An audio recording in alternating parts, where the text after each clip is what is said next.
2 shows a week now. This is our preview show. What have we got in store, Steve? Mate, we're going to go through each team and each of the lineups in depth. A new segment, we're going to go through players to make their debut with some exciting additions this week. And for the first time since we've been recording this show, we agree on something, the upset of the week.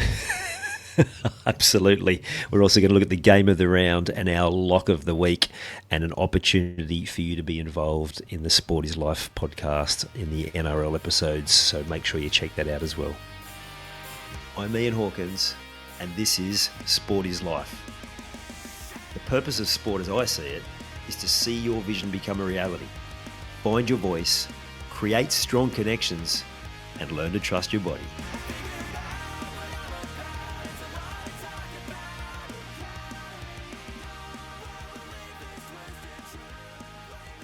Steve, how are you, mate? Yeah, good, thanks, Hawk. Exciting to have 2 shows a week now, so have a good deep dive in some of the games coming up on the weekend, buddy. How you been? Yeah, really good, mate. Yeah, absolutely. It is exciting, and more exciting is the opportunity we're given to listeners now. We're going to, one a week, you get an opportunity to come and speak about your team. About 10, 15 minutes. Tell us what you think. Tell us, ask any questions. We can have a good discussion about it. We'll dig a bit deeper and ask you plenty of tough questions. And yeah, you get an opportunity to come on and speak your mind. So we'll give you more details about that. But we'll have if you look in the description, the show notes, depending on what platform you are, there's an email address there. You can reach out to me on, and until we get a proper application form going, we might try and get that started as well. But until then, just send me an email if you're interested in being on, or hit us up on one of the socials, or even a comment on, if you're on YouTube, comment on the actual video, and we'll consider your application. All right, let's get into it. So we've broken this up into 2 episodes so we can actually do a proper preview after team lists have come out. We've got a couple of little extra ideas that we've thrown in the mix as well. So let's get into it. First game. What are we up to? Thursday night. I'm having to scroll back through this. Dolphins, Doggies, Thursday night, Suncorp. What do we think, mate? Yeah, look, it should be a real interesting contest. Obviously, the Bulldogs have been a little bit off the pace since their game against the Panthers a few weeks back. And they've still got a few of those injuries. So Kickour's obviously still out for an extended time. There's been a few changes. I reckon you've been pretty generous, mate, saying they've just been a bit off the pace. They had so much good ball last week and they offered nothing. Keep going. Yeah. Yeah, no, well, you're 100% right, mate. I've copped a little bit of a pasting on going a bit too hard on the Bulldogs, but you're 100% right. They lose Kurt Mann this week. He's played some decent minutes through the middle as well from last week. And truth be told, coming in, that they haven't really sort of bolstered the forward pack. They brought Sean O'Sullivan in, which is obviously decent coverage, but unless they're going to move some of their halves around, I'm not quite sure how he's going to fit into the side. So it'll be real interesting. As for the Dolphins, the big news for the Dolphins, Jerry Marshall King and Cody Nikorima has both been added to the extended bench. So Marshall King, really good timing. Strong tip, Plath's going to make the Queensland side. And if he doesn't, certainly a couple of those back rowers are going to make it as well. So they're certainly going to need a little bit more depth in the forwards, mate. So I really like the look of the Dolphins on this one. Absolutely. And historically, the Dolphins go so much better when Jeremy Marshall King is in the side. If you look at the form line the last couple of years when he's been injured, they've dropped off a bit. So it'll be really interesting the impact that he has. As good as Max Plath has been going, obviously he offers something a little bit different to Jeremy Marshall King. So that will be really interesting to see how much game time he gets and what impact he has. I really like the idea of him coming off the bench after the early stuff's been and gone. And mate, he could well cause absolute chaos with his speed, vision, and passing around the ruck. So that spells problems for the Bulldogs, I reckon. Yeah, I agree, mate. I had a bit of a look. We won't jump ahead to the Raiders game, but the Raiders have done something really interesting with their lineup. And if Dolphins do something similar and Max Plass starts to play that 13 role, it'll really give them some speed through the ruck, both attack and defence. So I can see that being a huge in for them. So that'll be big. And then, as we said, Nikorima, if he can push for that final side as well, again, it just gives them a little bit of stability. Brad Schneider's been solid, but it just gives them that little bit extra too. So, look, I think even with the Bulldogs' defence being their strong suit, I think the Finns will have far too many points for them. We've had a bit of rain up here, but just as much as we have for the last month, sort of off and on, 1 day, 2 days a week. So I think they'll get a pretty good surface at Suncorp again, and I think they'll be far too strong for the Bulldogs. Absolutely. The Bulldogs have focused very much on defence to the point where their attack just has never really clicked, probably for the last 12 or so months. But their defence hasn't been working either, really. Like they're leaking points, like a lot of those teams that are struggling to adapt to the speed. Could be a long old night for them if something doesn't change. What's interesting, I can't remember who I was listening to after the weekend, and they were talking about how halves play, and they're setting up the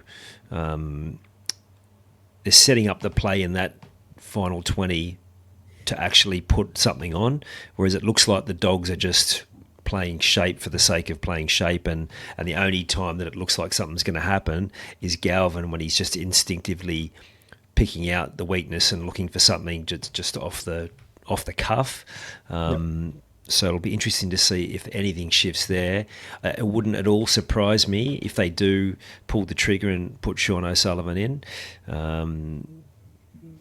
But who would know? The other interesting thing, Reid Marnie was so good creatively last week, and I saw a Dogs fan absolutely blowing up, talking about how the Dogs have lacked any sort of creativity since last year, and as good as Bailey Hayward is, Marnie did offer so much in terms of creativity. So, Look, you're spot on, mate. For mine, the Bulldogs spine, it's exactly the same predicament the Dragons are in. The Bulldogs are getting down the other end of the park quite well. They're working over that middle third. They've got a couple of big outside backs. That Jonathan Sewer's been a strong addition. I like him a lot.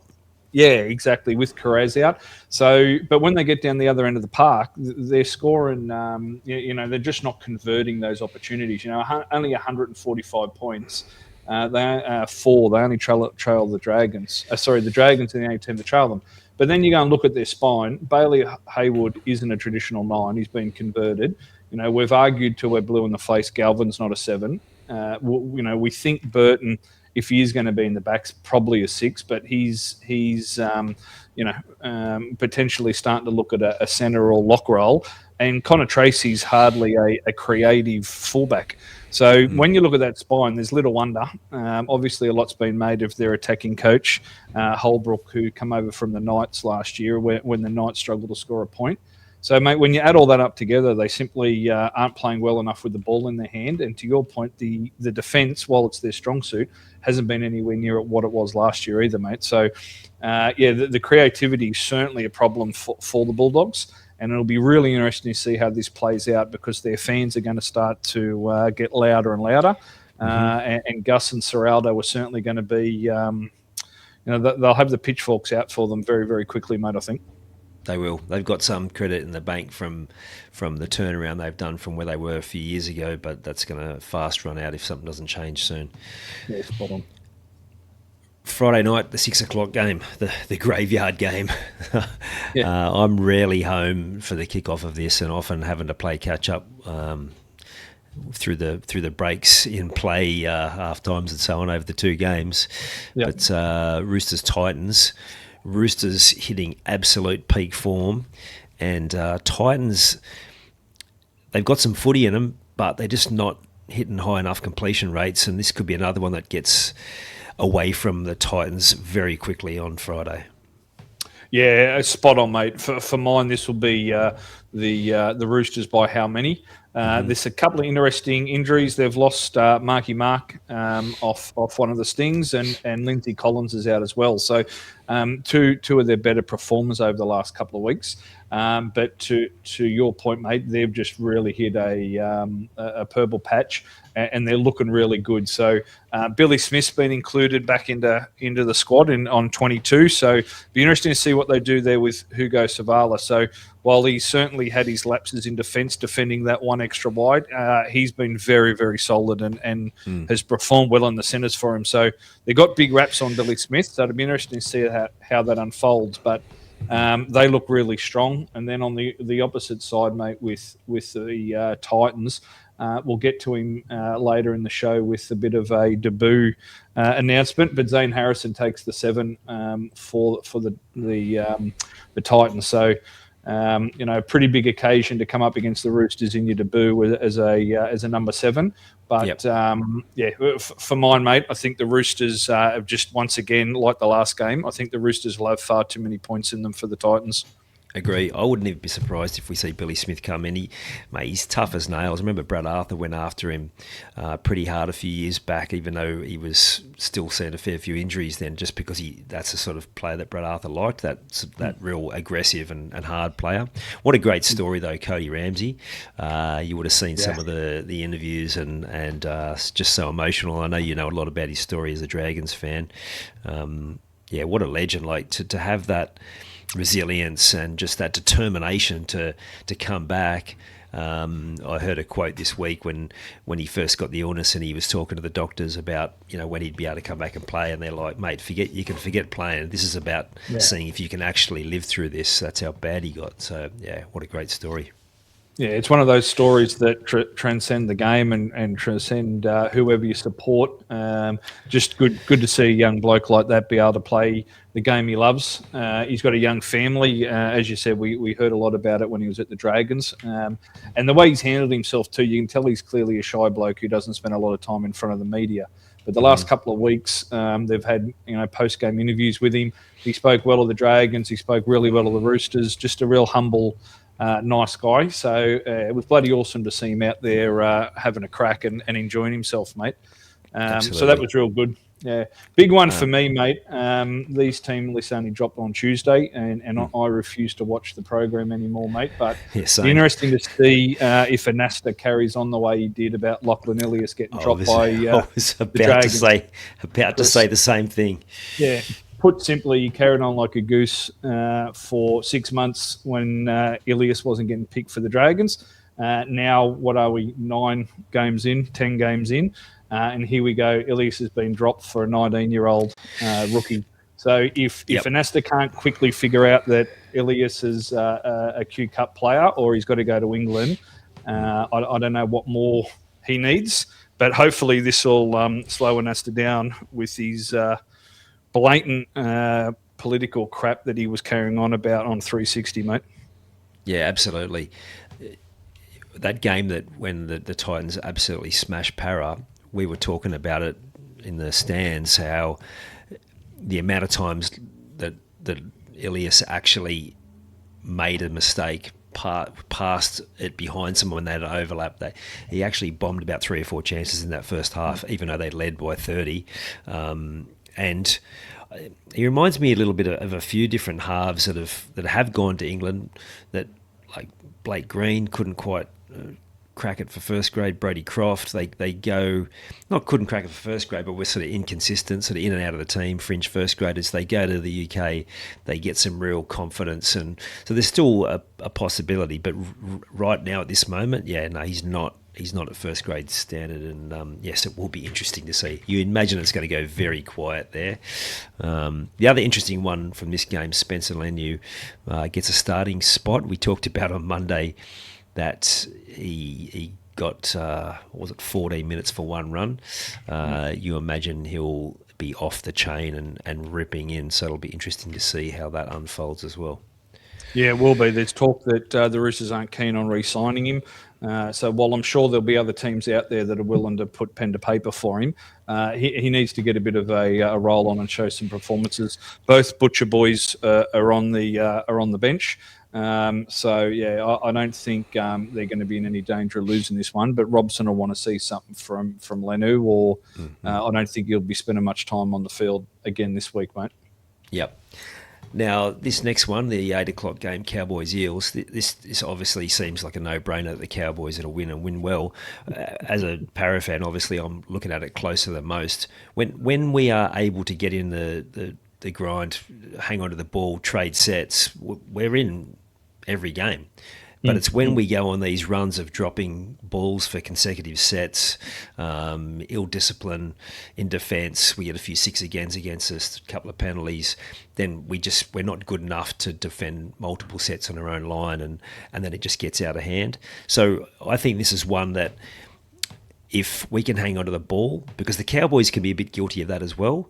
The difference with the Cowboys is that they have just the ability to score points at will, which has kept him in a few games. But we looked back a couple of weeks to the Manly game where they just couldn't hang on to the ball, and Manly tailed them up. So it's certainly not outside the realms of possibilities that this is a closer game than it seems on paper. But yeah, you'd be hard pressed putting your money anywhere else but the Cowboys for this one. Yeah, you're spot on, mate. There's you look across that Para side. They've got a few players there, especially in the middle, that haven't played a lot of first grade. So they're really up against it. They're going to be relying heavily on Junior Polo and Jack de Belin, two guys that have had some decent football this year, and then they've had some quieter games. So they're going to need some monster performances for them. The Cowboys forwards have really been rolling these last few weeks. We've seen some good yardage. Obviously, Taumalolo is playing some really good football. Heal and Lukey there on the edge. They have lost Jeremiah Nenai. He's out with what looked to be that pec injury from last week. But Sam McIntyre comes into that slot and has played plenty of NRL. So, mate, I think it should be rinse and repeat for the Cows. Big 4-pack control in the middle, and then those electric backs they got out there scoring tries. Right now, obviously they've played one more game than the Dragons, but right now Parramatta's got the worst defence for and against in the comp. So this could be a number of points if the Eels don't get on top through the middle early, which I just unfortunately can't see it happening, mate.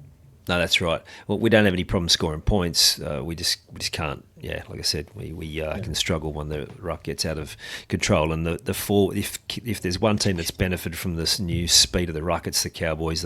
Their forwards are playing enormously. I really like Sonny Luke off the bench. I was quite surprised when the Panthers let him go. I think he has definitely got something to offer in the coming years.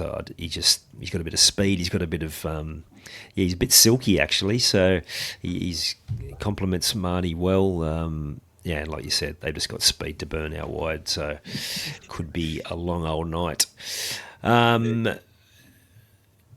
One player that's probably has had the impact lessened from the speed of the game this year is Dylan Walker.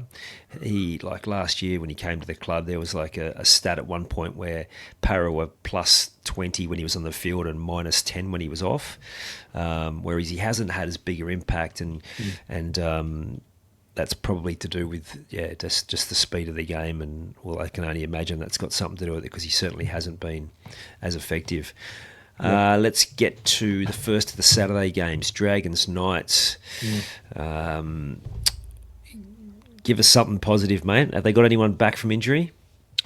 Look, they've got there's a few that's been added onto the extended bench. So Christian Tuapolotta, the winger, is back on. I wouldn't be surprised if he is fit that he grabs Matt Fager's wing. Matt Fager has been solid without being probably at the devastating best of Tuapolotta. So I hope he comes back into the side. Obviously, Gutho's back. They've slotted him straight back into fullback, which is probably what we expected to see, even with the new coach. So that was one.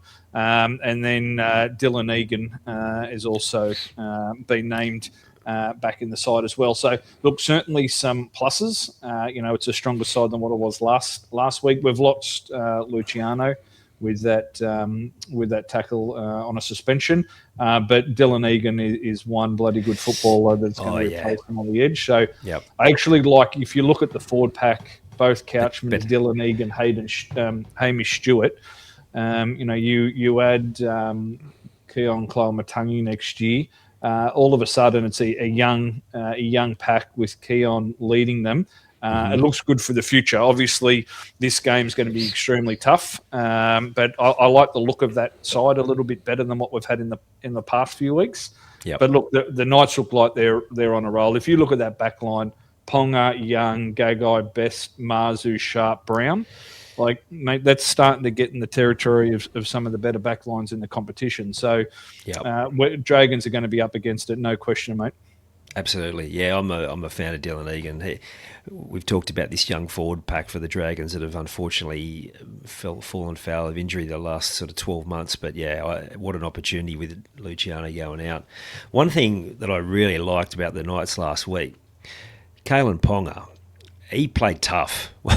We didn't mention it on the review show. Yeah. What about the debacle from the referee? Reduce your force. Did anything else come of that?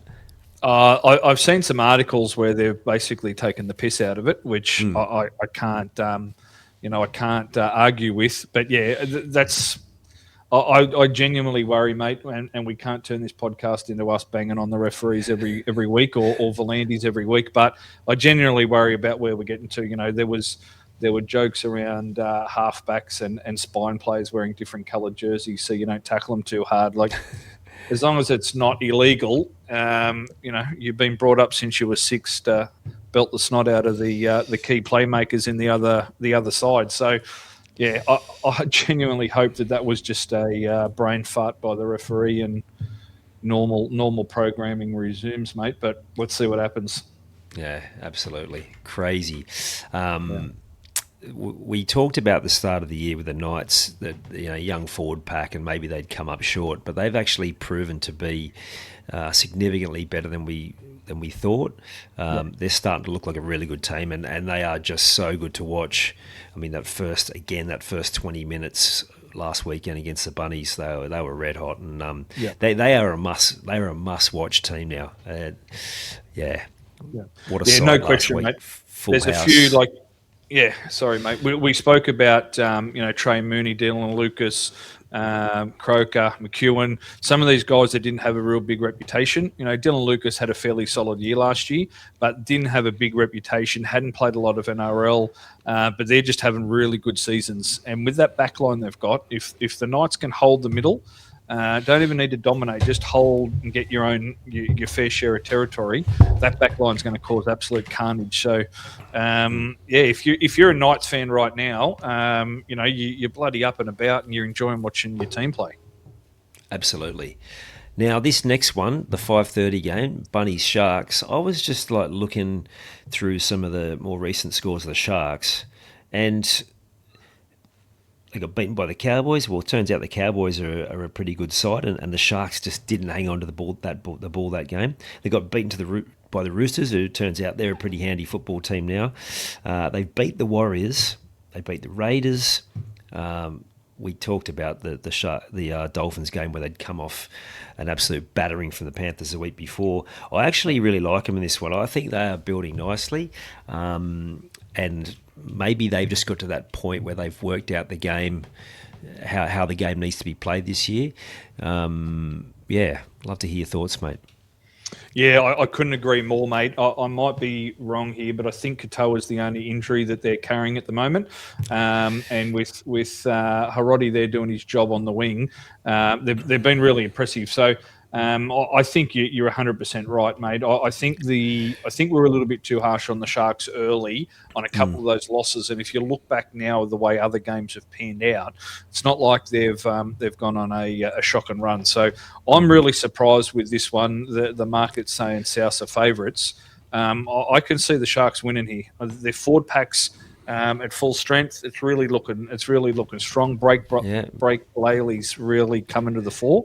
They got Braden Ueli back on the bench, back from injury. So I'm with you there.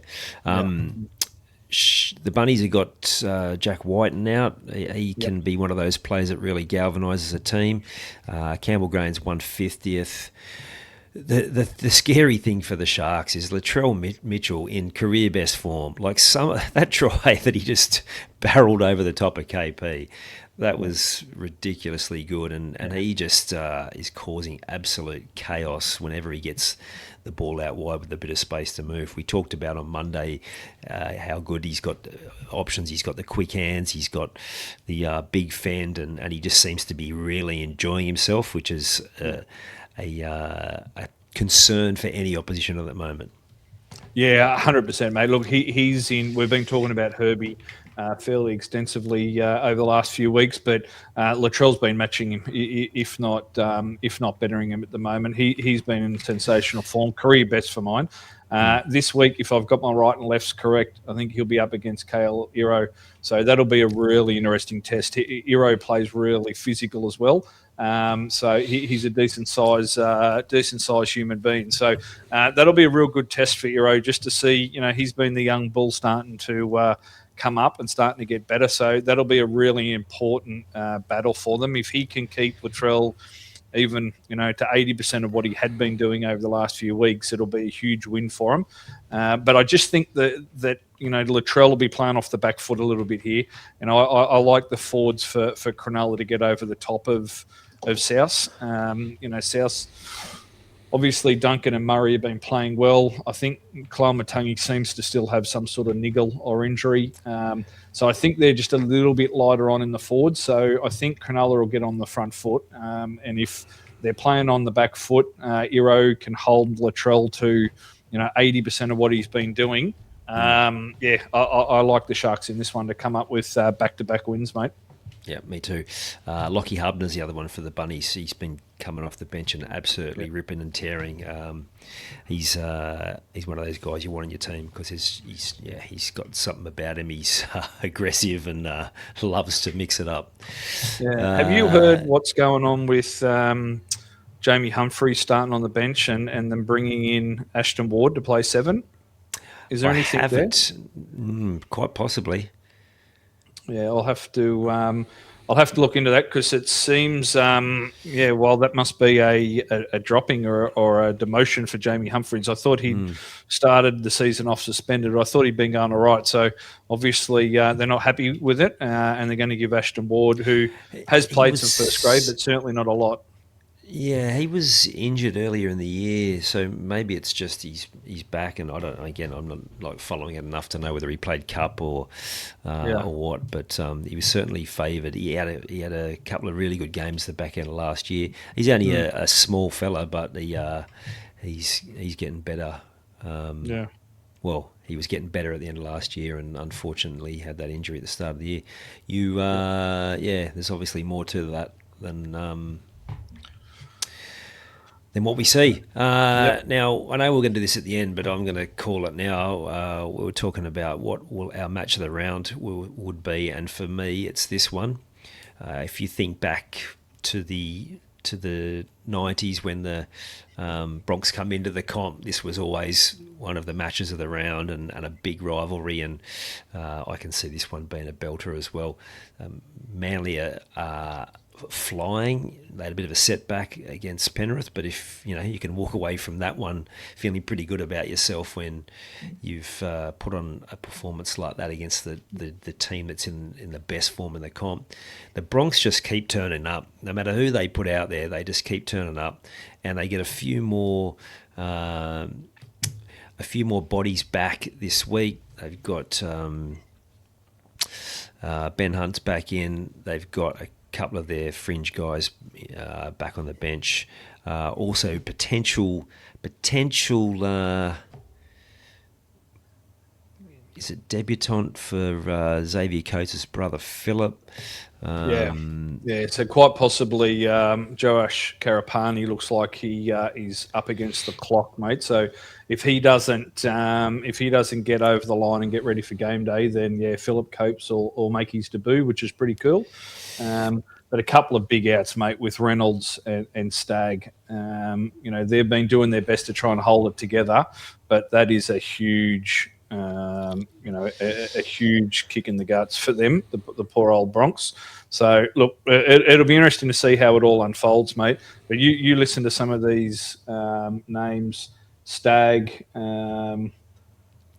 Haas. Blake Moser, Payne Haas. Obviously, Hunt looks like he's back. Deloise Hoyter, Green Anderson, Corey Jensen, Dean Mariner, Brendan P. Kura, Adam Reynolds, Billy Walters. Like, that's a decent side. I think the Perth Bears would be happy with running out with that next side next year. God bless them. So, Yeah. monster out. But the depth that they've created, Yeah. they've got all of those top 13 names everyone's familiar with. You've got a couple of those guys on the bench that have been in and around the game. Hayes Purnham was at the Dogs, I think, last year, and some other guys there who won't be out of place in first grade. So, I think this will be a belter. Interestingly, originally Jamal Fogarty was potentially out for about 4 weeks, but it looks like he's back this week, which is unfortunate because I'm sure most people, particularly Manly fans, wanted to see the progression of Joey Walsh. He still finds his spot at 19, but you wouldn't imagine he's going to see a heap of game time given Jake Simpkins is on the bench and he'll come on to play hooker. Yeah, he will, mate. Yeah, Fogarty didn't train today. Joey Walsh took ball session with the side, but Fogarty is at the moment still tipped to get his start. So I thought it was really impressive by Walsh. He showed he had an old head on young shoulders. After the game, he said, "I'm just happy to take my time." So it was good that he got a game, but he was in no rush to keep going. So if he gets on against the Bronx, huge occasion. You play against one of the marquee clubs in the competition, but if he doesn't, he's certainly got the right attitude at the moment with, his time will come and just learn and develop, mate. Absolutely. This game last year was a bit of the catalyst for the Broncos kickstarting their season. They got well beaten by Manly and one they were expected to win. You wouldn't imagine Madge is going to let that happen a second time. He will have them primed and ready, and this could be an absolute classic on Saturday night. Sunday, well, it's hard to believe that the Storm are starting favourites given they're off the back of 7 in a row. I still think that the Tigers are going to be well and truly in this game up to their eyeballs. We saw what Jock Madden was doing at the start of the year. Of course, they're going to miss Dewey. They're going to miss Buller, but they've still got a very good lineup full of the guys that have been doing a great job to start the year. Yeah, spot on, mate. Similar training news today. We saw Jerome Littaway sit out of training, as did Taylor May. So that would be a huge effect for them. But training obviously only being Wednesday as we're recording. They got game day on Sunday, so they're going to give them every ounce of time that they can. And big news for them, KPP back in the second row. He started the year absolutely on fire, so that'll be a huge addition for them. But to your point, mate, some of the injuries that they've got with Makasini, Abbey, Buller, Dewey, and Samuel Afine, who's been one of their best to start the year. So they're going to be up against it, no question. But the poor old Storm seem like the harder they try, the worse it gets for them. So I can't believe I'm going to say it. I'm going back to the well to pick them for the 10th time this year for a loss. But I'm going to pick the Storm in this one, believe it or not. But again, for both teams, the Tigers are in the way of winning at the moment, and the Storm are in the habit of losing, unfortunately. So it'll be interesting to see. Obviously, again, Wishart's going to be a huge loss, but they get Jerome Hughes back. So, I keep saying I'd expect the Storm to fight back and get the W, but they've been proving us wrong the last few weeks, haven't they?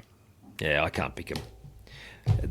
Mind you, they're one of the teams that I've struggled to pick all year, and I seem to play teams back into form the moment I jump off them. But I just think the Tigers got too much going on. They've got, like you said, KPP's back. Bunty Afoa, I'm pretty sure that's going to be his first game for the Tigers. He's a bit of a journeyman from the Warriors. He's a handy bloke to have coming in on the bench. yeah, they've got plenty of firepower there, and they are certainly playing fast. If they can hang on to the ball, as always, it's going to take some massive turnaround for the Storm to get this one for mine. Alrighty, Raiders Panthers rounds it out on Sunday afternoon. Are the Raiders back, or was it more a case of who they come up against? So I've done some digging. So I think the Raiders have had a change of plan. They've changed of tactics. So while Brayley was named at 13, he didn't start the game, and he's been named at 13 again. But what seems to be happening is he's coming on after that 15, 20-minute mark, and he's playing in the middle. So Starling and then Owen Paddy are swapping over at hooker. So, to my point earlier around the way the Dolphins could potentially start to go, I think Stewart's realised that they're too slow through the middle. The ruck speed's not quick enough, and this is going to help their defensive line as well. So to always have two of those three guys on the field outside that first, old school softening up period will be really interesting. And if we think back to the Panthers, when they have been tested, the Bulldogs and then the Dolphins, they've had the team that's beaten them's really rushed up off the line and tried to cut down their space. So while I'm not saying that the Raiders are gonna win, I think you've got to keep picking Penrith until you see a wheel fall off. This will be really interesting. Yeah, this will be really interesting to see if that sort of quick defensive line, trying to limit the time that Cleary and Isaiah Yeo have got with the football. It'll be interesting. The big news for them is obviously Ethan Strange and Hudson Young are back into the lineup. Two huge additions for them. And they're just starting to get a little bit more consistency with their side. So, that's damn near their best side. Obviously, they've still got Papali and Xavier Savage, but it's getting very, very close to their top side. So this will be a really interesting contest to see how it unfolds. I got Penrith. You can't not pick Penrith for mine. But just the way the Raiders are playing, I think this could be a bit of a window to see how other teams are going to use this lock position moving forward, mate. Yeah, absolutely. And interestingly, the start of the year, the call was how they're going to fit Starling, Brayley and Paddy into the lineup. Well, the way it's unfolded, looks like this could be the answer. I just hope Jaden Brayley can string a whole season together because Matty deserves it. Like, the poor bloke's had that many injuries. Maybe moving out of that hooker role's just what he needed. And I hope he can get through the year and have a good one for his sake. I'm a massive fan of Owen Paddy, so it's good to see him getting more game time. And you've convinced me. Maybe this will be a better game than I was first thinking. So it'll be interesting to see how it unfolds. Alrighty, so we talked about some additions that they're going for. Do you want to tell us a little about the three debutants we've got happening this weekend, Steve?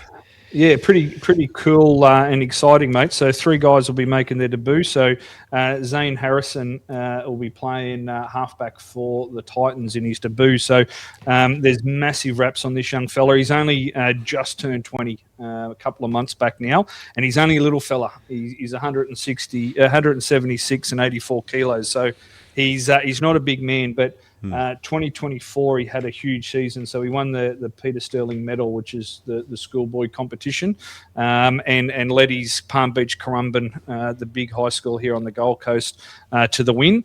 And he also got the Player of the Year in the Melbourne Cup, and they won the grand final, and he captained them as well. So Melbourne Cup's the Queensland equivalent to SG Ball. So this guy's got plenty of pedigree and has had one hell of a junior career.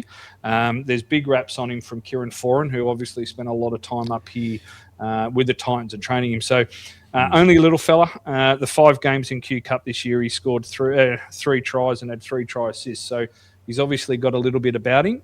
His size is obviously going to get tested. You look at Crichton and Sia Wong on the edges for the Roosters. So whichever side he defends on, they're going to target him, no question. But bloody exciting for him, mate. So that's pretty cool. And Titans have also got another one. Unfortunately, I'm going to struggle with Jensen's last name, but Jensen's going to start on the wing, mate. Fayamani's injured for 3 or 4 weeks, so he's a bit of a journeyman.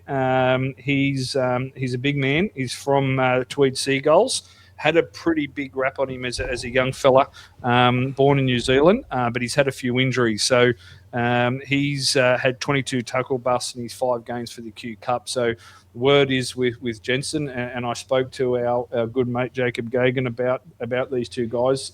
They've played a bit of Q Cup. He's going to work his ass off out of his own back end. So there'll be plenty of hit-ups for him and really do strongly. I love those. Before you jump into that next one, I love those stories of guys who just keep turning up and get their crack at first grade much later in their career. So good. Yeah, it's excellent, mate. Especially you're starting to see it a little bit more at the moment, aren't you? I think there's a few clubs out there that aren't so quick to knock a 18 or 19-year-old on the head and tell him to buzz off. So it's good to see that some of these are hanging in there and doing well. And, mate, the third one is a pretty cool story for myself from my 2 teams. So Jackson Sherberg is a back rower. He's going to come off the bench for Manly. So he's a St George junior who spent some time up here with the North Devils in the Q Cup. Nice. So, he's a bit of exciting time for him, mate. He's a back rower, works hard, both with and without the ball, mate. So, look, hopefully those three guys remember the weekend for all the right reasons and all their family get around them. So good. Okay, game of the round. I've already mentioned mine. What do you like for this weekend, mate? Mate, I almost had you changed, mate. I got the Roosters Panthers. I think it'll be a cracker. I've really struggled. Raiders Panthers. Raiders Panthers, yeah. Sorry, mate. I've really struggled with that last game on a Sunday the last couple of weeks, truth be told. It's been a Parramatta the last few weeks. I think this will be an absolute cracking game, mate. Both teams are near on full strength with the exception of a couple. I think they'll try and belt the shit out of each other in the middle early and then let the backs do their thing. So I'm really looking forward to it, mate. I think that'll be an absolute barnstormer. Yep, love it. I'm warming to that as well after your preview earlier. Lock of the week, for me, it's got to be the Roosters. We talked about at the start of the year how impressive they'd been last year with young squad. They've added well. We expected them to rise. They're starting to hit their straps. Titans, as much as they've improved, are still battling away. That to me, there's only one winner in that one. Yeah, mate. Look, I went the same. I went, thinking that you'd have them. I've gone the Storm over the Tigers. I know you're pushing for the Tigers. I just think there's just that few too many injuries for the Tigers, and I think the Storm, they've just got to come together. They've just had bad news after bad news.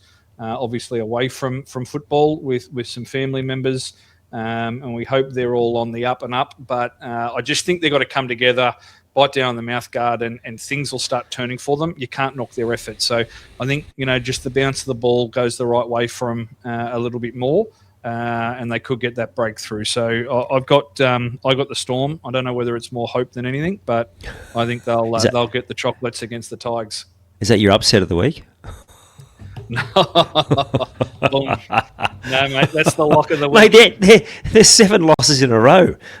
That's all right. That's the lock. I'm actually even going to pick the Storm in the knockout comp that I'm still in. That you got knocked out after 1 week. I'm still flying. Not just 1 week. Game 1. Yeah. I'm going to take the Storm in my knockout comp. So I've already used the Roosters, which I can't use again. But now, genuinely, I know it'll sound stupid, but I like the Storm for this one down in Melbourne on a Sunday afternoon. We will discuss on Monday next week. Upset of the week.